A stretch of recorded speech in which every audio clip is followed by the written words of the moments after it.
शिवलिंग पर पैर रखने वाला ये भक्त कौन है?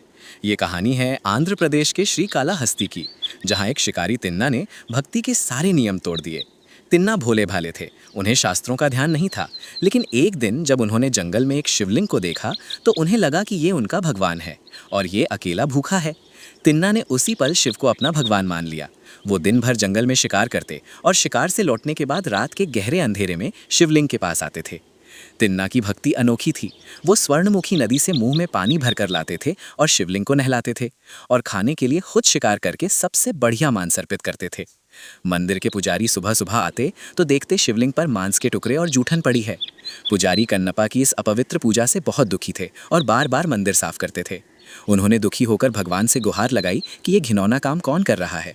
तब एक रात भगवान शिव ने पुजारी को सपने में दर्शन दिए और कहा, घबराओ नहीं, कल तुम छिपकर देखना, मैं तुम्हें उस भक्त की सच्ची भक्ति दिखाऊंगा। अगली रात पुजारी छिपकर देख रहे थे। कन्नपा अपनी रोज की तरह पूजा करने आए।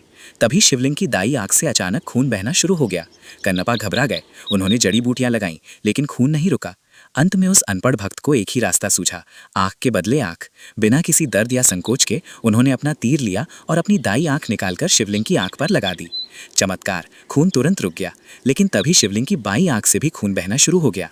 कन्नपा समझ गए कि अब उन्हें अपनी दूसरी आंख भी देनी होगी।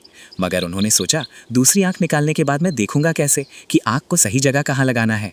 तब उन्होंने अपनी दूसरी आंख निकालने से पहले शिवलिंग की आंख पहचानने के लिए अपना पैर शिवलिंग पर रख दिया। भक्ति के इस चरम बलिदान को देखकर पुजारी की आंखें फटी रह गईं। भगवान शिव साक्षात प्रकट हुए। उन्होंने कन्नपा को गले से लगाया और उन्हें मोक्ष प्रदान किया। जिस जगह कन्नपा ने यह बलिदान दिया वो आंध्र प्रदेश का श्रीकालाहस्ती है।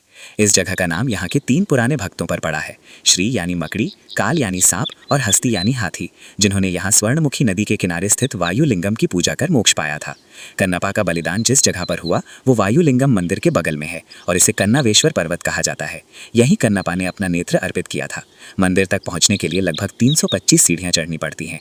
ऊपर आपको भक्त कन्नपा का मंदिर मिलेगा और उसके ठीक ऊपर भगवान गौरी शंकर की एक विशाल श्वेत प्रतिमा है। भक्त कन्नपा के इस बलिदान के लिए कमेंट में हर हर महादेव जरूर लिखें।